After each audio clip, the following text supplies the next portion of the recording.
guys, ayan. Ito nga po, kahapon nagpunta kami sa SM Santa Rosa at nagkidso na ang batang ito na si Alicia. Ayan, gutom na siya pagkatapos namin sumakay sa Shooting Star Ride. Isang ride lang at ayan, nagutom na kami. Siyempre, kumain kami sa pambansang kainan ng bayan ng Jollibee. Siyempre, ayan ang in-order namin ng green fudge sundae at yung chicken with spaghetti sa kanya at akin pong Jolly hotdog.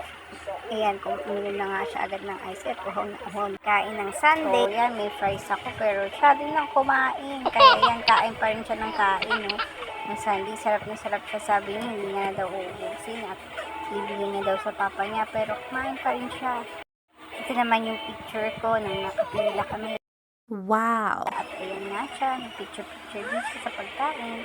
At kaming dalawa, syempre. At katapos naman nun, dumiretso naman kami para umuwi na. Ngunit sabi niya, gusto niya daw ng cotton candy. Kaya pinagbigyan ko na. Ang kinuha niya nga palang design ay ang yung turtle. Yun ang gusto niya, kaya pinagbigyan ko na rin. So, sabi ko kay ate, pwede siyang kuhanin habang nagagawa. Kaya nga naman yan, tinitignan namin siya habang gumagawa siya. Galing pala gumawa Wow! ng cotton candy, no? Talagang detalyado ang mga design nila.